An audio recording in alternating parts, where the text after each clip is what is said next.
जी, तो आज हम बात करेंगे आपके चैप्टर नंबर 10 पे। और चैप्टर नंबर 10 जो है वो डिस्कस कर रहा है फॉस्टरिंग एंटरप्रेन्योरशिप। अब बेसिकली प्लानिंग के सेक्शन में हम आगे सब सेक्शंस इसके डिस्कस कर रहे हैं, जिसमें आज का जो हमारा टॉपिक है वो है एंटरप्रेन्योरशिप। ये भी एक कंप्लीट सब्जेक्ट है जो आगे जाके आप इसमें जब कभी हमारी यूनिवर्सिटी तो ऑफ़र नहीं कर रही, लेकिन आप अगर किसी दूसरी यूनिवर्सिटी में देखेंगे तो शायद आपको इसकी बीबीएस की या एमबीएस की एंटरप्रेन्योरशिप में स्पेशलाइजेशन तक जो है वो नज़र आएंगे। तो लोग पीएचडीज़ कर रहे हैं इन सब्जेक्ट्स में, तो बड़ा इंपॉर्टेंट सब्जेक्ट है ये। और इसका एक ओवरव्यू हम लेंगे आज यहाँ पे और पता करेंगे कि एंटरप्रेन्योरशिप होती क्या है और किस तरह से जो है वो इसको देखा जाता है। तो बाय डिस्कसिंग दिस चैप्टर इसके जो लर्निंग ऑब्जेक्टिव्स हैं उसमें हम इसकी डेफिनेशन पढ़ेंगे और उसकी इम्पोर्टेंस को देखेंगे। What entrepreneurs do in the planning process for new ventures, नए वेंचर्स के लिए एंटरप्रेन्योर्स किस तरह से प्लान करते हैं। Know how to think creatively about solving a common problem. Develop your skill for writing an executive summary for effectively communicating novel ideas. और फिर है आपके पास describe the 6 legal forms of organisation and choice of appropriate organisational structure. Describe how entrepreneurs lead organisations. और in the end है explain how managers controls organisations for growth, downturns and exciting ventures. तो ये 5 learning objectives हैं। हम कोशिश करेंगे कि आज के सेशन में हम 2 या 3 लर्निंग ऑब्जेक्टिव्स को डिस्कस करके और बाकी फिर जो है वो अगले सेशन में चले जाएंगे। So let's start with the definition of entrepreneurship, the process of starting new business generally in response to opportunities. Entrepreneurship basically क्या है कि जब आपको मार्केट में कोई अपॉर्चुनिटी नज़र आती है तो उस अपॉर्चुनिटी को अवेल करने के लिए आप एक नया बिज़नेस स्टार्ट करते हैं, तो उस चीज़ को हम एंटरप्रेन्योरशिप का नाम देते हैं। और इसकी एग्जांपल्स आपको मार्केट में हज़ारों लाखों में नज़र आएंगी कि आपके आसपास के जो लोग हैं वो कितने ऐसे लोग हैं जो अपॉर्चुनिटीज़ को देखते हुए नया बिज़नेस स्टार्ट करते हैं। अब यहाँ पे 2 चीज़ें अंडरस्टैंड करने की हैं। एक तो ये है कि अपॉर्चुनिटी ऑलरेडी एग्जिस्ट कर रही थी, दूसरी ये है कि अपॉर्चुनिटी ऐसा सच नहीं थी लेकिन आपने डिमांड क्रिएट की है। तो क्रिएटिंग डिमांड भी जो है वो, जिसका मतलब ये है कि मार्केट में स्पेस मौजूद थी, देयर वाज एन अपॉर्चुनिटी, आपने उस ब्लैंक स्पेस को फिल करने की कोशिश की है bye starting your own new business venture, तो वो आपका एंटरप्रेन्योरशिप कहलाता है। अब बेसिकली जो चीज़ आपको समझने की ज़रूरत है कि एंटरप्रेन्योरशिप में और सेल्फ एम्प्लॉयमेंट में क्या डिफरेंस है। देखें, सेल्फ एम्प्लॉयमेंट को लिख रहे हैं individuals who work for profit और fees in their own businesses, profession, trade और फॉर्म। सेल्फ एम्प्लॉयमेंट बेसिकली क्या है, आपने अक्सर देखा होगा जी, कमीशन एजेंट्स हैं। वो बेसिकली क्या कर रहे हैं, उनका अपना कोई ऐसा बिजनेस नहीं है, वो ट्रेड में है, वो इधर से चीज़ उठाई उधर से ली, बीच में अपना जो है वो कमीशन रखा और बात ख़त्म। वो इन एग्जांपल्स को हम सेल्फ एम्प्लॉयमेंट का नाम देते हैं। ये बेसिकली आपके एंटरप्रेन्योर्स नहीं होते। जैसे मैं ये कहता हूँ कि आपके जो जितने भी ये कार डीलर्स हैं ये सारे सेल्फ एम्प्लॉयड हैं, ये एंटरप्रेन्योर नहीं हैं, उन्होंने कोई बिज़नेस नहीं स्टार्ट किया हुआ, वो बेसिकली सेल्फ एम्प्लॉयड हैं। इसी तरह से वो आपको एग्जांपल में यहाँ पर लिख रहा होगा कि जैसे आपके जो इलेक्ट्रिशियंस की शॉप्स हैं, तो वो बेसिकली जो, यार ये माइक ऑफ करो, किसका है वो, तो बेसिकली जो लोग for the sake of a profit और फीस जो है वो काम करते हैं, वो सेल्फ एम्प्लॉयड होते हैं। लेकिन जब हम बिज़नेस की बात करते हैं तो बिज़नेस का ये मतलब ये है कि अगर आप कोई ऐसी एक्टिविटी करेंगे जिससे आपको प्रॉफिट होगा या लॉस होगा, तो that would be known as your business. तो वो जो बिज़नेस की डेफिनेशन है वो सेल्फ एम्प्लॉयड से बड़ी डिफरेंट है। सेल्फ एम्प्लॉयमेंट में आपको नुकसान कोई नहीं है। क्यों? क्योंकि बेसिकली आप अपने प्रॉफिट या आप अपनी फ़ीस के पॉइंट ऑफ व्यू से जो है वो काम कर रहे होते हैं। लेकिन in case of entrepreneurship, in case of own business, आपको वहाँ पे लॉस का भी अंदेशा होता है। तो ये है बेसिकली डिफरेंस आपका सेल्फ एम्प्लॉयमेंट और एंटरप्रेन्योरशिप का। अब एंटरप्रेन्योरशिप में इंपॉर्टेंट क्यों है? जो सबसे पहला फैक्टर जो है वो आ जाता है आपका इनोवेशन। आप एक ऐसी चीज़, आप एक ऐसा काम कर सकते हैं या करते हैं जो आज से पहले कहीं एग्जिस्ट नहीं कर रहा था, या को आपने नई जो मार्केट में चीज़ थी वो आपने इंट्रोड्यूस की है। तो इनोवेशन का जो सबसे बड़ा फैक्टर है वो एंटरप्रेन्योरशिप में देखा जाता है। नंबर ऑफ़ न्यू स्टार्टअप्स, बहुत ज़्यादा लोग जो है वो नए नए बिज़नेस में आ जाते हैं, ये भी एक वजह है। जॉब क्रिएशन है, ग्लोबल एंटरप्रेन्योरशिप है कि जॉब क्रिएशन इस पॉइंट ऑफ व्यू से कि आप अगर एंटरप्रेन्योरशिप पे काम करते हैं तो उसकी वजह से बहुत सारे जो है वो नई जॉब्स भी निकलती हैं, और जब नई जॉब्स निकलेंगी लोग हायर करेंगे तो अल्टीमेटली वो लोग आपके कारोबार के लिए एफर्ट करेंगे। और फिर आपके पास है ग्लोबल एंटरप्रेन्योरशिप, और वो ग्लोबल एंटरप्रेन्योरशिप क्या है कि ऐसे बिजनेसेस जो आप अपनी कंट्री से बाहर निकल के दूसरी कंट्रीज में भी करते हैं तो उनको हम ग्लोबल एंटरप्रेन्योरशिप का नाम देते हैं। अब एंटरप्रेन्योरल प्रोसेस क्या है कि इसके चंद एक स्टेप्स हैं, उन स्टेप्स को आप एक नज़र देख लें। ये देखिएगा कि जो यहाँ पे इटैलिक्स उन्होंने दिए हुए हैं 1 2 3 4 और 5 जो हैं वो बेसिकली ये इसके स्टेप्स हैं जिन वो डिस्कस कर रहा है कि the first is exploring the entrepreneurial context includes the realities of today's economic, political, legal, social and environmental work environment. अब वो बेसिकली आपने एनालिसिस ये करना है, आपने एनालाइज ये करना है कि अगर आप कोई नया बिज़नेस स्टार्ट करने जा रहे हैं तो नए बिज़नेस स्टार्ट करने में आपको कौन कौन सी मुश्किलात या कौन कौन सी जो है वो चीज़ें कंसीडर करनी है, जिसमें सबसे इंपॉर्टेंट आपका, अगर आज की मैं बात करूं तो इकोनॉमिक कंडीशन सबसे ज़्यादा इंपॉर्टेंट है, पॉलिटिकल लीगल बहुत ज़्यादा ज़रूरी है, सोशल स्ट्रक्चर आपका उसका कॉन्टेक्स्ट होना बहुत ज़्यादा ज़रूरी है, और वर्क एनवायरनमेंट की बात करनी है। अब अगर हम पाकिस्तान की बात करें तो अगर आप आज कराची में बिज़नेस स्टार्ट करने की बात करें तो आपको पता चल रहा होगा, न्यूज़ में भी पढ़ते होंगे कि KL इलेक्ट्रिक की वजह से वहाँ पे लोड शेडिंग का बहुत ज़्यादा इशू है। तो वो जो पावर सेक्टर का डाउनफॉल है वो आपके बिजनेस ऑपरेशंस को बड़ा सीवियरली हिट कर सकता है। तो वो सारे के सारे बेसिकली फैक्टर्स आपने देखने हैं। फिर हैं आप identifying opportunities and possible competitive advantages. Competitive advantages हमने डिस्कस किया कि वो एडवांटेजेस जो आपके पास हैं और मार्केट में किसी के पास नहीं हैं, वो ऐसी एबिलिटीज़ वो बेसिकली आपकी कंपेटिटिव एडवांटेज होती हैं। तो आपने आइडेंटिफाई करना है कि आपके पास कौन सी ऐसी चीज़ें हैं जो बाकी लोगों के पास नहीं हैं।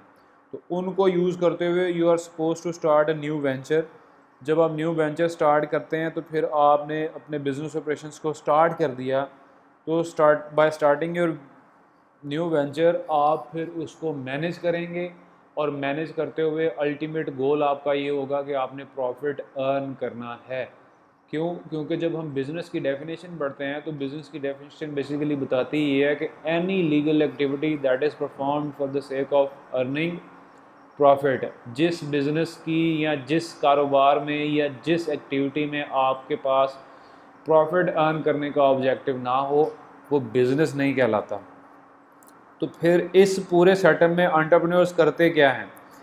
अब उन इश्यूज़ में जो सबसे ज़्यादा इंपॉर्टेंट है वो उसकी सोशल रिस्पॉन्सिबिलिटी है और एथिकल इश्यूज़ हैं।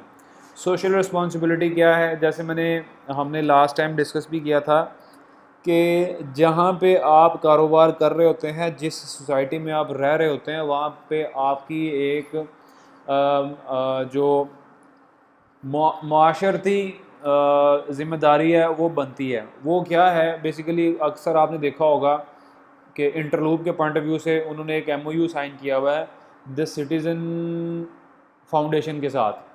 वो जो बेसिकली द सिटीज़न फाउंडेशन है वो स्कूल्स पे काम कर रही है। अब मकसद सोशल रिस्पॉन्सिबिलिटी का क्या है कि आपने जिन लोगों से या जिस सोसाइटी में रहते हुए जहाँ पे प्रॉफिट अर्न किया है, अब आप उनको पे बैक कर रहे हैं। पे बैक करने का सबसे बेस्ट पॉसिबल वे ये होता है कि आप लोगों की उन मजबूरियों पे इन्वेस्ट करें जो वो कहीं से नहीं पूरी कर पा रहे हैं। और उसमें सबसे इम्पॉर्टेंट फैक्टर आपका हेल्थ आ जाता है कि आप लोगों को फ्री डिस्पेंसरीज दे सकते हैं, या आप उनको एजुकेशन दे सकते हैं, या आप उनको अच्छी ट्रांसपोर्टेशन दे सकते हैं, घर दे सकते हैं। तो there are number of ways by which you can actually be a very good social responsible. और फिर इसमें एथिकल इश्यूज़ भी आ जाते हैं। एथिकल इश्यूज़ में आपकी एथिक्स, जैसे मैं ये कहता हूँ कि अनफेयर बिजनेस प्रैक्टिसेस नहीं होनी चाहिए। अगर आपकी अनफेयर बिजनेस प्रैक्टिसेस हैं तो फिर इसका मतलब ये है कि आप एक तो सोशल रिस्पॉन्सिबल नहीं हैं, और फिर आप दो नंबरी में आपका फोकस जो है वो ज़्यादा है, तो वो चीज़ नहीं होनी चाहिए। फिर आपके पास यहाँ पे आता है स्टार्टअप एंड प्लानिंग इश्यूज़। किस तरह से जो है वो आप किसी भी एक बिज़नेस को स्टार्ट करते हैं, और उसको स्टार्ट करने के लिए ये यहाँ पे देखें एक लिखा हुआ है identifying environmental opportunities and competitive advantage. ये जो एनवायरमेंटल अपॉर्चुनिटीज़ हैं ये बेसिकली आपका वो स्वॉट ही है जो जिसको हमने लास्ट टाइम डिस्कस भी किया था, strength, weaknesses, opportunities and threats में। अब आपने यहाँ पे बेसिकली एनवायरमेंटल अपॉर्चुनिटीज़ की बात करनी है कि अगर आप कोई बिज़नेस स्टार्ट करना जा रहे हैं तो वो बिज़नेस आपको किस तरह से जो है वो पे बैक कर सकता है। और अगर आपको पता चले, जैसे सपोज़ कि हम एग्जांपल लेते हैं कि आपने एक रेस्टोरेंट बनाना है, और अगर आपने किसी ऐसी जगह पर रेस्टोरेंट बना ली है जहाँ पे ऑलरेडी 6 रेस्टोरेंट्स हैं, तो वहाँ पे फिर आपके पास जो चीज़ सबसे इम्पॉर्टेंट होगी वो आपका कंपेटिटिव एडवांटेज होगा। वो कंपेटिटिव एडवांटेज क्या हो सकता है? सपोज़ मैं ये कहता हूँ कि आपने जहाँ रेस्टोरेंट खोला है वहाँ पे 6 ऑलरेडी रेस्टोरेंट्स हैं, और उनमें से 6 के 6 जो हैं वो सारे के सारे फास्ट फूड के हैं, और उनमें कोई भी जो है वो आपका जो कॉन्टिनेंटल नहीं है, आपका लोकल फूड नहीं है उसमें। तो आप बेसिकली फिर वो आपके पास एक कंपेटिटिव एडवांटेज है। अगर हम इसको वाइस वर्सा देखें तो जिस तरह की सिटिंग और जितनी प्राइस आपके पास आप ऑफ़र कर रहे हैं वो बाकी लोग जो है वो ऑफ़र नहीं कर रहे, तो वो भी एक कंपेटिटिव एडवांटेज है। तो ये सारी चीज़ें आपको देखनी है कि आप किस तरह से जो है वो इस पे फोकस कर सकते हैं। और आज की अगर हम करंट सिनेरियो की बात करें जहाँ पे आपके बिजनेस ऑपरेशंस इस पॉइंट ऑफ व्यू से इफ़ेक्ट हो रहे हैं, रेस्टोरेंट के पॉइंट ऑफ व्यू से, कि you are not suppose to dine in, आप सिर्फ जो है वो खाना पार्सल कर सकते हैं। तो उस पार्सल में फिर सबसे इम्पॉर्टेंट चीज़ जो आपकी आ जाती है वो आपका ट्रांसपोर्टेशन है, लॉजिस्टिक है, कि आप किस तरह से लोगों को घर पे खाना पहुंचा सकते हैं। हर बिज़नेस उस चीज़ पे काम नहीं कर सकता क्योंकि लोगों के पास इतने वसाइल ही नहीं हैं कि वो अपने राइडर्स को जो है वो हायर कर सकें। लेकिन अब तो लोग इस पॉइंट ऑफ व्यू से इतना डिटेल में जा चुके हैं कि अब छोटी से छोटी शॉप भी जो है वो आपको कह देता है कि जनाब फ़ोन पे ऑर्डर करें, हमारा बंदा आपको खुद घर दे जाएगा। वो जो खुद घर दे के जाना है बेसिकली क्या है कि you want to capture maximum market share, कि लोग अगर जब जब कभी भी लोगों को किसी चीज़ की ज़रूरत पड़े तो वो आपको ही कॉल करें, वो किसी दूसरी शॉप पे ना जाएं।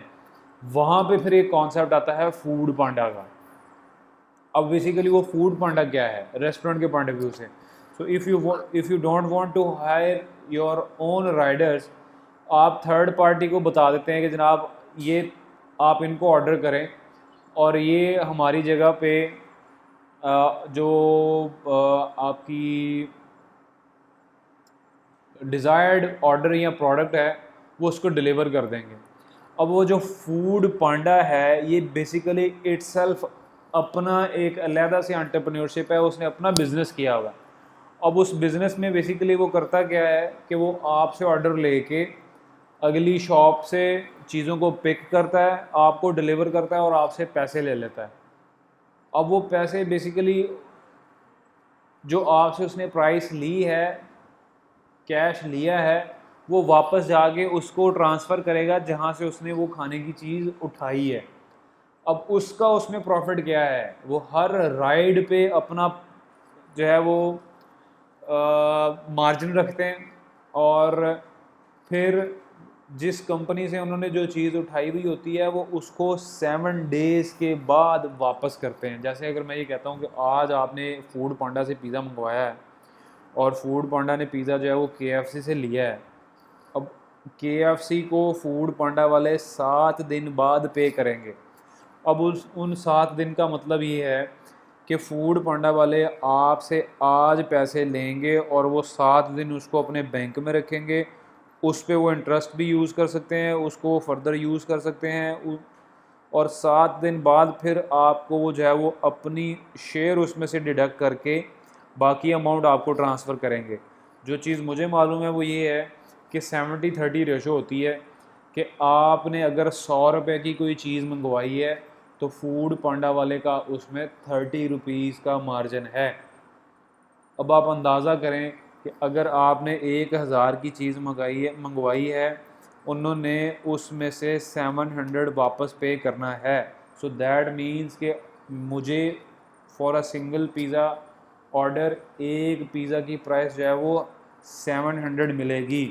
तो हाउ इज़ इट पॉसिबल कि मैं आपको 1000 की चीज़ बेचूं जिसमें से 300 जो है वो फूड पांडा वाले भी रखेंगे, 700 मुझे मिलेगा और उस 700 में से मैंने अपना प्रॉफिट भी जो है वो मार्जिन रखना है।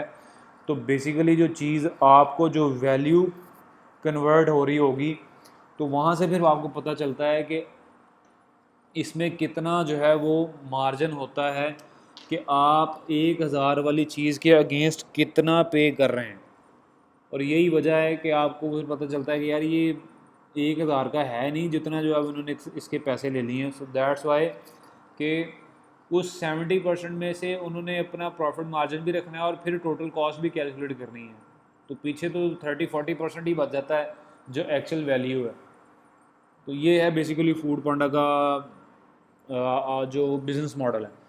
फिर इसको एक नज़र देख लीजिएगा, ये आपको समझ आ जाएगी। ये सारी चीज़ें इसी तरह से जो है वो यहाँ पे एक्सप्लेन की गई हैं कि डेमोग्राफिक्स किस तरह से हैं, चेंजिंग इन परसेप्शन किस तरह से जो है वो काम करती है, ये सारे फैक्टर्स वो हैं। अब रिसर्चिंग द वेंचर्स फिजिबिलिटी, आपने फिजिबिलिटी बनानी होती है। फिजिबिलिटी बेसिकली क्या है कि फिजिबल से है कि अगर आप कोई नया बिज़नेस स्टार्ट करना चाहते हैं तो उसकी सबसे पहले जो है वो आप फिजिबिलिटी रिपोर्ट बनाते हैं। वो फिजिबिलिटी रिपोर्ट आपको ये बताती है कि आप अगर ये बिज़नेस स्टार्ट करने जा रहे हैं तो वो बिज़नेस आपको कितने सालों में जो है वो आपका पे बैक करना शुरू करेगा, कहाँ पे जाके आपका ब्रेक इवन आ जाएगा और फिर कहाँ से आपके जो हैं वो प्रॉफिट अर्न करना शुरू कर देंगे। तो वो बेसिकली जो फिजिबिलिटी रिपोर्ट है वो आपको बताती है कि आपको ये बिज़नेस करना चाहिए या नहीं करना चाहिए। तो उसमें जनरेटिंग आइडियाज़ सबसे पहले होता है कि आपका बिज़नेस आइडिया क्या है, उस बिज़नेस आइडिया के पॉइंट ऑफ व्यू से ही जो है वो फिर आगे फिजिबिलिटी जो है वो चलती है। और फिर उस बिज़नेस आइडिया को आपने इवेलुएट करना है। इवेलुएशन उसकी दो तरह से है, एक आपकी पर्सनल कंसिड्रेशन है और दूसरी आपकी मार्केट प्लेस जो है वो कंसिड्रेशन है। मैंने आपको शायद बताया भी था कि पाकिस्तान में फैसलाबाद में एक मैकडॉनल्ड की शॉप होती थी, आउटलेट होती थी चिन्योड़ बाज़ार के बाहर। वो बेसिकली फ़ेल क्यों हो गई? क्योंकि उसकी फिजिबिलिटी रिपोर्ट में जो सबसे बड़ा फ्लॉ था वो उसकी लोकेशन थी कि लोकेशन के पॉइंट ऑफ व्यू से वो ब्रांच वहाँ पे नहीं होनी चाहिए थी जहाँ पे उन्होंने बना दी थी। So that's why it failed. तो जैसे ही वो फेल हुई तो डेफिनेटली फिर उन्होंने अपने बिजनेस ऑपरेशंस को वहाँ से वाइंड अप किया। तो जो प्लेस है वो बहुत ज़्यादा इंपॉर्टेंट होती है आपकी फिजिबिलिटी में। फिर आपके कंपेटिटर्स हैं, आप you are suppose to go and study के आप जो बिज़नेस करना चाह रहे हैं उसके आपके मार्केट में कंपेटिटर्स क्या हैं। और वो कंपेटिटर्स का जब आप स्टडी कर रहे होंगे तो there are number of questions that you are suppose to focus on. What types of products and services can are competitors offering, आपका कंपेटिटर जो है वो किस किस्म की प्रोडक्ट्स और सर्विसेज को ऑफर कर रहा है। What are the major characteristics of these products and services, उसके मेजर करैक्टरिस्टिक्स क्या हैं जो वो प्रोडक्ट ऑफर कर रहे हैं, उनकी स्ट्रेंथ्स एंड वीकनेसेस क्या हैं और वो किस तरह से अपनी मार्केटिंग को, प्राइसिंग को, डिस्ट्रीब्यूशन को हैंडल कर रहे हैं। ये डिस्ट्रीब्यूशन, प्राइसिंग, मार्केटिंग बेसिकली वही जो अभी जो हमने फूड पांडा की एग्जांपल दी कि वो खुद से कर रहे हैं या थर्ड पार्टी कर रहे हैं। What do they attempt to do differently from other competitors, do they appear to be successful at it, why or why not, what are they good at, so what competitive advantage do they appear to have, what are they not so good at, what competitive advantage do they appear to have, and how large and profitable are these competitors। अगर आपका competitor आपके मुकाबले में बहुत बड़ा है, उसके पास ढेरों पैसे हैं, बहुत ज़्यादा प्रॉफिट में है, तो माइंडेड के फिर आप उसको कभी compete नहीं कर पाएंगे। तो ये सारे के सारे क्वेश्चंस को बेसिकली आपने आंसर करना है while working on your feasibility. और फिर आती है फाइनेंसिंग कि आपने अगर बिज़नेस करना है उस बिज़नेस के लिए आपको पैसा कहाँ से आएगा। So there are actually number of financial options जो आप यूज़ कर सकते हैं, सबसे पहले तो ये होता है कि आपके अपने रिसोर्सेज हैं। अक्सर आपने देखा होगा कि जी आप जायदाद बेच देते हैं, आप जेवर बेच देते हैं, गाड़ियाँ बेच देते हैं, घर तक जो है वो बेच देते हैं ताकि आप अपने बिज़नेस में इन्वेस्ट कर सकें। वो ना हो तो फिर आप अपने फाइनेंशियल इंस्टीट्यूशंस की तरफ देखते हैं, बैंक्स की तरफ देखते हैं, लोन्स लेते हैं, या फिर आप कैपिटलिस्टिक्स की तरफ जाते हैं, आप एक्सटर्नल फाइनेंसिंग करवा लेते हैं और जो लोग आपके बिज़नेस में इन्वेस्ट कर सकते हो, या फिर आपके एंजल इन्वेस्टर्स हैं, प्राइवेट इन्वेस्टर आ जाता है who offers financial backing to an entrepreneurial venture in return to equity in the venture, या आप पार्टनरशिप्स के पॉइंट ऑफ व्यू से चले जाते हैं कि जनाब आप हमारे पास आ जाएं और हम बिज़नेस में आपको जो है वो पोर्शन दे देते हैं। या इनिशियल पब्लिक ऑफरिंग है, the first public registration and sale of a company's stock, जिसको हम लिस्टेड कंपनीज भी बोलते हैं। लिस्टेड कंपनीज वो होती हैं जिनके स्टॉक्स जो हैं वो अवेलेबल होते हैं इन द मार्केट, और जो लिस्टेड कंपनीज हैं ये बेसिकली स्टॉक एक्सचेंज में रजिस्टर्ड होती हैं। फिर national, state and local government business development programs, जैसे अभी आजकल चल रहा है, आपके प्राइम मिनिस्टर ऑफ पाकिस्तान ने कहा था कि जी हम आपको लीस्ट इंटरेस्ट रेट पे 3 माह की सैलरीज जो है वो दे देते हैं, ताकि कंपनी जो है वो अपनी एम्प्लॉयज़ को निकाले ना, और वो पैसे हम मतलब हुकूमत आपको देगी, ताकि आप अपने एम्प्लॉयज़ को जो है वो टाइमली पे कर दें, और उसका जो पे बैक टाइम होगा वो एक्चुअली 6 माह बाद है। तो बेसिकली उसका मकसद ये है कि आपकी फाइनेंशियल पोजीशन को सपोर्ट करने के लिए गवर्नमेंट की पॉलिसीज़ भी जो हैं वो आपको आप यूज़ कर सकते हैं। तो ये भी एक तरीका हो सकता है। और फिर अनयूजुअल सोर्स हैं जिसमें आपके टेलीविज़न शोज़ हैं, जज्ड कंपटिशन्स हैं, या क्राउड फंडिंग है, एट्सट्रा। ये बेसिकली आपके अनयूजुअल सोर्सेज होते हैं। इसमें सबसे इम्पॉर्टेंट अगर हम बात करें प्राइम मिनिस्टर ऑफ पाकिस्तान की, तो अक्सर आपने देखा होगा कि जी टेलीथॉन है। वो बेसिकली क्या है कि वो बैठ के टेलीविज़न पे वो 4-5 घंटे, तो फिर वो लोगों से डिमांड करते हैं जी कि लाएँ हमें पैसे दें ताकि हम जो है वो लोगों पे इन्वेस्ट कर सकें। और 2-3 इवेंट्स जो हैं वो पाकिस्तान में बड़े इंपॉर्टेंट हुए हैं, जो पिछले chief justice of Pakistan Saqib Nisar ने भी किया था क्राउड फंडिंग में जी के पैसे दें, हमने डैम बनाना है। और अभी जब पिछले दिनों जब ये लोगों को 12-12 हज़ार रुपये जिन लोगों को फैमिलीज़ को दिया इन्होंने, तो वो भी बेसिकली फ़ंडिंग के लिए वो अरबों खरबों जो है वो खरब तो नहीं है लेकिन अरब तो लाजमी जो है उन्होंने इकट्ठा किया थ्रू क्राउड फंडिंग, कि जी लाए आप हमें दें ताकि हम अपनी जो उन लोगों पे इन्वेस्ट कर सकें, उन लोगों को दे सकें जो जो सीवियरली इफ़ेक्ट हुए हैं इस पेंडेमिक की वजह से। तो there are actually number of ways by which you can actually finance your business. तो इसको भी देखना है। फिर आपके पास आ जाता है develop business plan. Business plan basically क्या है? A written document that summarizes the business opportunity and defines and articulates how the identified opportunity is to be seized and exploited। तो आप एक रिटन डॉक्यूमेंट बना लेते हैं जिसमें आप एक्सप्लेन करते हैं, समरी बनाते हैं कि आपने क्या क्या करना है और उनको किस तरह से परफॉर्म करेंगे, और जब आप उनको परफॉर्म कर लेंगे तो अल्टीमेट आपके ऑब्जेक्टिव्स क्या होंगे। तो जिसमें सबसे इम्पोर्टेंट आपका उसके ऊपर एग्जेक्टिव समरी होती है, जो as it is known by it is name कि एग्जेक्टिव समरी है, वो आपकी उस पूरी रिपोर्ट की समरी होती है कि आपने क्या करना है, कौन कौन से काम आपने परफॉर्म करने हैं। एनालिसिस ऑफ अपॉर्चुनिटी है, इसमें 3 चीज़ें हैं: sizing of the market by describing the demographics of the target market, describing and evaluating the industry trends. Number 3 है आपका आइडेंटिफाइंग एंड इवेल्युएटिंग कंपेटिटर्स। और फिर एनालिसिस ऑफ द कॉन्टेक्स्ट है कि आपने किन कॉन्टेक्स्ट में जॉब करनी है, जॉब से मुराद बिज़नेस करना है, तो उसको भी जो है वो आपने देखना है। और ये कॉन्टेक्स्ट वही है जो अभी हमने थोड़ी देर पहले डिस्कस किया, जिसको हम वो पॉलिटिकल, लीगल, इन्वायरमेंटल कॉन्टेक्स्ट की बात कर रहे थे। और फिर डिस्क्रिप्शन ऑफ द बिज़नेस है, वो बिज़नेस जो आप करना चाह रहे हैं उसको आप डिस्क्राइब करते हैं। और फिर फाइनेंशियल डाटा एंड प्रोजेक्शंस, सबसे इम्पॉर्टेंट आपके बिज़नेस प्लान में आपका जो फाइनेंस है उसको आप बताते हैं कि आप पैसा कहाँ से इकट्ठा करेंगे, किस तरह से इन्वेस्ट करेंगे, कितना कितना आप इन्वेस्ट करेंगे, और हर साल आपके पास कितना पैसा इकट्ठा होगा। बिज़नेस प्लान में आप अपनी ब्रेक इवन्स को भी डिस्कस करते हैं कि 4 साल बाद हम ब्रेक इवन पे आ जाएंगे और फिर हम जो है वो प्रॉफिट में जाना शुरू करेंगे। तो कोई ऐसा बिज़नेस नहीं होता कि आज आप शुरू करें और कल आपको जो है वो प्रॉफिट देना शुरू कर दे। तो एक्चुअली नॉर्मल ह्यूमन वर्ल्ड में ऐसे नहीं होता।